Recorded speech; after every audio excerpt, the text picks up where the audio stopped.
What's on that paper, kid? And why are you crying like the world just ended? William Thorne didn't wait for an answer.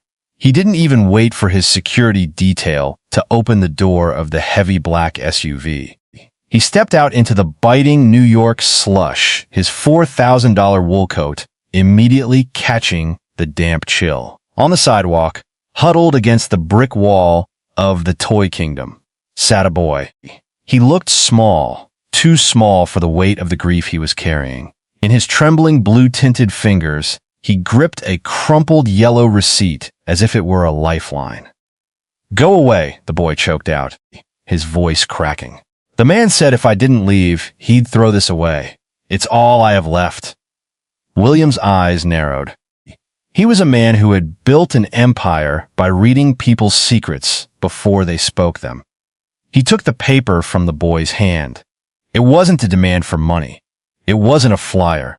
It was a layaway receipt for a red bicycle. The total was $120, but it was the ink on the bottom that made William's blood turn to ice. "Do not refund. Sarah." William barked over his shoulder to his assistant. "Call the precinct. Tell Commissioner Vane I need a squad car at 5th and Broadway in 3 minutes. Tell him someone is about to be arrested for grand larceny." The hook was set. The sidewalk, once a blur of busy commuters, suddenly went still. People stopped. They saw the richest man in the city standing over a sobbing child with a police-grade fury in his eyes. The curiosity was electric. What could possibly be on a piece of paper that would make a billionaire call the police on a toy store? William walked into the store. The bell chimed, a cheerful sound that contrasted sharply with the atmosphere he brought with him. Behind the counter stood Marcus, a man whose smile was as oily as the hair slicked back on his head. "Mr. Thorne." Marcus beamed, ignoring the shivering boy following in William's shadow. "An honor. Are we looking for something limited edition today? Perhaps the gold-plated?" William slapped the yellow receipt onto the glass counter. "I want the bike now." Marcus's smile faltered. He glanced at the receipt, then at the boy, and his face hardened. "Sir, I already told this brat. That receipt is void. His mother, well, she tried to use a stolen credit card for the final payment. We had to confiscate the funds and the item. It's store policy." The boy let out a small, broken wail. "She didn't. She saved her tips for a year. She's a waitress. She doesn't even have a card." William leaned over the counter, his shadow engulfing the smaller man. "Funny thing about store policies, Marcus. They usually don't involve the manager's personal Venmo account. My assistant just ran the transaction ID on this voided receipt. The money didn't go back to the store's corporate account. It went to a private holding." The color drained from Marcus's face. The curiosity gap for the onlookers was closing, replaced by a visceral sense of justice. William wasn't just there to buy a toy, he was there to dismantle a predator. "I didn't. It was a mistake," Marcus stammered. "The mistake," William said, his voice a low, dangerous rumble, "was thinking a child sitting alone is a child without a protector. When the police arrived, they didn't find a billionaire making a scene. They found a thief behind a counter and a mother who had just arrived, frantic and breathless, being handed a bicycle that was now paid for in full 10 times over." William didn't stay for the thank yous. He walked back to his car, but as he closed the door, he looked at the boy. The paper was gone, replaced by the chrome handlebars of a dream. William looked at the receipt in his hand one last time before tearing it up. The story was over, but for the boy, the world had just begun. Marcus didn't just want the money, he wanted the feeling of power that came with taking it. To him, the toy store wasn't a place of wonder. It was a hunting ground where he could skim from the people who were too tired, too poor, or too scared to fight back. He was the perfect villain, because he wasn't a monster from a fairy tale. He was the manager you see in every strip mall, hiding a soul of rot behind a corporate smile and a cheap polyester tie. When William Thorne walked back into the store, Marcus was leaning against the counter, picking dirt out from under his fingernails with a plastic letter opener. He looked up, his eyes instantly calculating the cost of William's watch. He didn't see a man, he saw a payday. "Back again, Mr. Thorne?" Marcus asked, his voice dripping with a fake oily warmth. "I told you, the situation with the boy is handled. We have protocols for a reason. If we let every sob story walk away with a free bike, we'd be out of business by New Year's." William didn't blink. He just stared at Marcus, watching the way the man's Adam's apple bobbed. "You mentioned his mother used a stolen card," William said quietly. "That's a heavy accusation, Marcus, especially for a woman who works 60 hours a week at the diner across the street and pays for everything in crumpled fives and singles." Marcus let out a dry, condescending chuckle. He adjusted his name tag, making sure it was perfectly level. "That's the problem with people like you, Mr. Thorne. You see a hard-working mother. I see a demographic that knows exactly how to work the system. She probably found that card in a booth at the diner. It's what they do." The villain archetype was now in full display. It wasn't just the theft, it was the casual, cold-hearted dismissal of a human being's dignity. Marcus represented a specific brand of corporate greed, the kind that believes poverty is a moral failing that justifies exploitation. By painting the mother as a criminal, Marcus convinced himself that he was the smart one for intercepting the funds. "I checked the store's internal server from my car," William said, stepping closer until he could smell the stale coffee on Marcus's breath. The transaction didn't flag for fraud.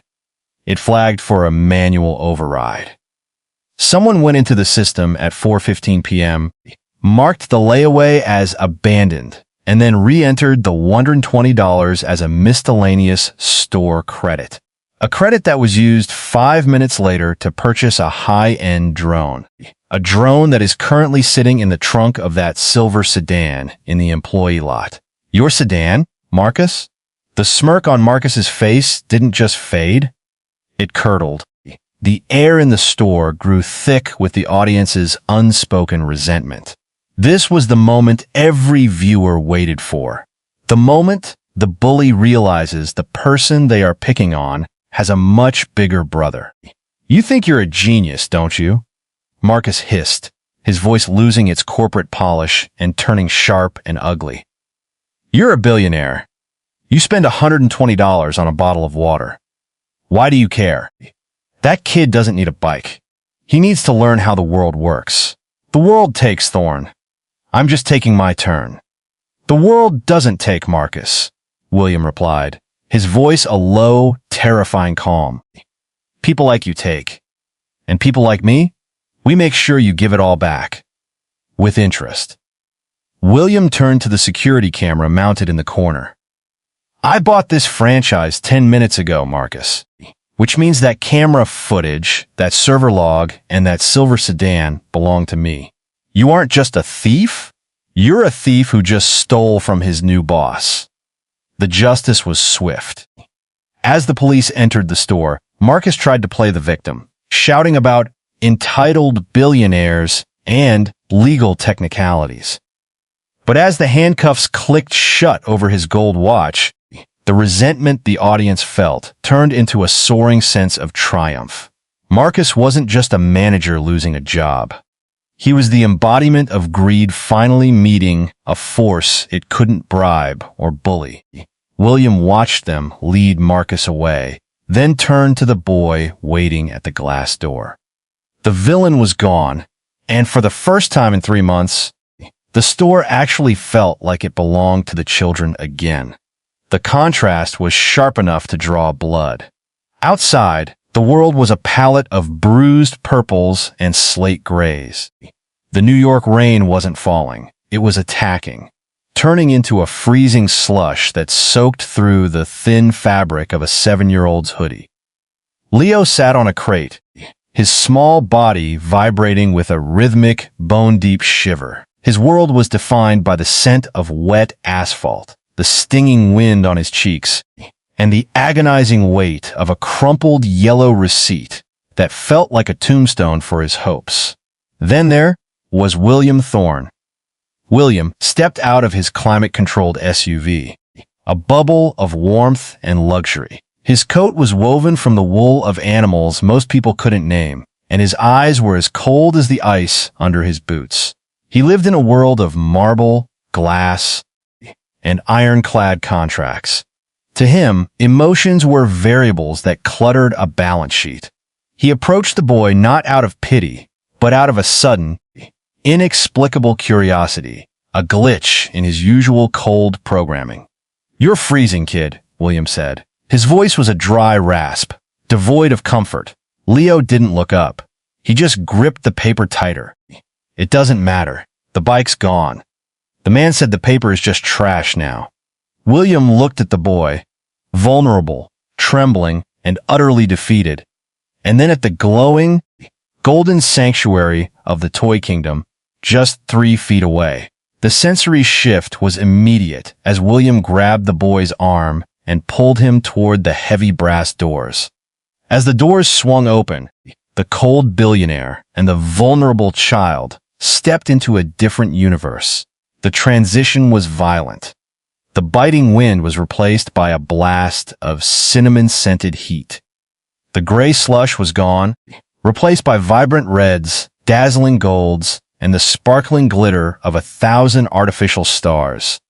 The silence of the boy's grief was drowned out by an upbeat Christmas jazz and the mechanical whirring of toy trains. For Leo, the warmth was almost painful. It made his frozen skin itch and his eyes tear up. He looked small and gray against the neon backdrop of the store. He was a ghost in a palace of excess. William, however, looked exactly where he belonged. He moved through the warmth like a shark in tropical waters, sleek, dangerous, and in total control. "Wait here," William commanded, pointing Leo toward a plush velvet chair shaped like a giant teddy bear. Leo sat, his wet clothes leaving a dark stain on the expensive fabric. He felt the contrast in his very soul. The luxury of the store only made his own poverty feel louder. He watched William approach the counter, a silhouette of power against a wall of bright-boxed toys. The viewer, watching this, feels the pull of that emotional tide. You see the boys small, shaking hands, trying to hold a cup of hot cocoa offered by a clerk, while William stands like a stone statue, tearing into the manager with words that cut deeper than the wind outside. It is the cold meeting the vulnerable. It's the realization that while William Thorne has all the money to buy the store, he lacks the one thing the boy has in abundance, a heart that can still break. But as the story unfolds, the contrast begins to blur. The heat of the store starts to melt the ice around William's heart, and the safety of the billionaire's protection starts to dry the boy's tears. By the time they leave, the sensory shift has completed its work. The billionaire isn't quite as cold, and the child isn't quite as vulnerable. They walk back out into the rain, but this time, the boy is shielded by William's umbrella, and the red bicycle is no longer a ghost. It's a solid, heavy weight in the trunk, a bridge between two worlds that never should have met. The atmosphere in the store didn't just change, it curdled. For 20 minutes, Marcus had been the king of his small, plastic empire, hiding behind store policies and a smug grin. But as William Thorne stood in the center of the aisle, the power dynamic didn't just shift, it inverted. "I don't think you understand, Marcus," William said, his voice dropping to a register that made the glass shelves hum. "You think you're protected by a corporate shield. You think this store is a fortress where you can steal from children because their mothers are too busy working 3 jobs to hire a lawyer." Marcus tried to muster his vanishing courage. "Look, Thorne, you're a big name in real estate, But you don't own this franchise. You're a customer.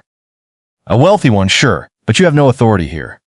Now, if you aren't buying anything, I'll have to ask you to leave. The justice porn the audience craves began at that exact moment. William didn't shout. He didn't throw a punch. He simply reached into his pocket and pulled out a slim black smartphone. "You're right," William said, tapping a few icons on the screen. "I didn't own this franchise 60 seconds ago." He held the phone up, showing a confirmation email from the Toy Kingdom corporate headquarters. "But I just spoke to the CEO. He's been looking for a reason to liquidate this underperforming location. I offered him 3 times the market value on the condition that the sale was finalized instantly." The blood drained from Marcus's face so fast he had to grab the counter to stay upright. The onlookers, the parents who had watched Marcus be rude to them for months, the teenagers working for minimum wage, and the shivering boy in the corner, all leaned in. The bully was no longer the one holding the keys. "As of right now," William continued, stepping into Marcus's personal space, "I am your landlord, your employer, and the sole owner of every plastic brick in this building. And my first act as owner?" William turned to the 2 young employees standing near the gift wrap station. "You two, what's your hourly pay?" $15, sir, the girl whispered, wide-eyed. "It's 50 now," William said. "And your first task is to assist the police in removing this man from my property. If he touches so much as a paperclip on his way out, charge him with trespassing on top of the fraud." This is the peak of the power shift. It's the billionaire using his massive influence, not to build a skyscraper, but to crush a man who thought he was untouchable. Viewers love this because it fulfills a deep human desire for cosmic balance. We see a man who used his tiny bit of power to hurt others being dismantled by a man with infinite power. Marcus began to scramble, his oily charm replaced by desperate pleading. "Mr. Thorne, please. I have a family. It was just one mistake. I'll give the boy the bike. I'll give him 2 bikes. You had the chance to be a human being 2 hours ago," William said, his face a mask of granite. "You chose to be a predator. Now, you get to see what happens when you try to eat something that can bite back." As the police led a sobbing Marcus through the front doors, the silence in the store was broken by a single sharp sound, the ringing of the bicycle bell. Leo was standing by the blue mountain bike, his small hand flicking the silver lever. William looked at the boy and nodded. The bully was gone. The power had been redistributed. And for the first time in his life, William Thorne realized that the most valuable thing he had ever bought wasn't a company. It was the look of absolute terror on a bully's face when he finally met justice. The blue bicycle sat in the middle of the store, its chrome fenders catching the light. Most stories would have ended right there. The boy gets the toy, the rich man feels good, and the screen fades to black. But William Thorne didn't become a billionaire by doing just enough. He knew that a bicycle couldn't fix a broken spirit, and it certainly couldn't pay for the months of missed dinners Leo's mother had endured to save those $120. The double payoff began when the mother, Maria, finally stopped shaking long enough to look William in the eye. "Thank you, sir," she whispered, her hand resting on the handlebars. "You don't know what this means. We can finally go home." "Not yet," William said. He reached into his coat and pulled out a small plastic card. He didn't just hand it to her, he placed it in Leo's hand. "This is for the trouble the store caused. There's $5,000 on this card. It's for clothes, school supplies, and maybe a few things that aren't quite as practical as a bike." The room went silent. $5,000 wasn't just a gift card to Maria. It was 6 months of rent. It was the ability to breathe without feeling a weight on her chest. The viewers watching this don't just feel satisfied. They feel a surge of pure, unfiltered inspiration. The justice was the first payoff, but this, the life-changing generosity, is the second. But William still wasn't finished. He looked around the store. He saw the rows of overpriced plastic, the cold fluorescent lights, and the staff-only signs that Marcus had used as a shield for his greed. He looked at the other children in the store, kids from the neighborhood who were staring at the toys they knew their parents couldn't afford. "Sarah," William said, his voice echoing in the now quiet shop. "Cancel the inventory order for next month. In fact, cancel all of it." The assistant paused, her stylus hovering over her tablet. "Sir, this is a prime retail location." "It was a retail location," William corrected. "As of tomorrow, the Toy Kingdom is closed. We're gutting the place. I want the shelves ripped out. I want the back storage converted into a kitchen and a classroom. We're turning this into the Maple Street Community Center." The second payoff hit the audience like a tidal wave. This wasn't just about one boy anymore. It was about the entire neighborhood. William turned back to Maria, who was staring at him in disbelief. "I heard you're a manager at the diner," William said. "The new center is going to need a director, someone who knows the value of a dollar and the importance of a promise. The salary is double what you're making now, and you'll never have to work a night shift again. You'll be home to watch your son ride that bike every single day." This is the unexpected generosity that transforms a simple video into a viral sensation. It's the grand slam of storytelling. The viewer isn't just watching a billionaire fix a problem. They are watching him rewrite a family's destiny. As the lights in the stores dimmed for the last time as a place of commerce, William walked Leo and Maria to the door. He didn't look back at the gold-plated toys or the empty cash register. He looked at the boy, who was pedaling his new bike across the sidewalk, his laughter finally louder than the city traffic. William Thorne had spent his life buying companies. But as he watched the mother and son disappear into the night, he realized he had finally bought something that wasn't for sale, a clean conscience. And for the millions watching at home, that was the greatest payoff of all.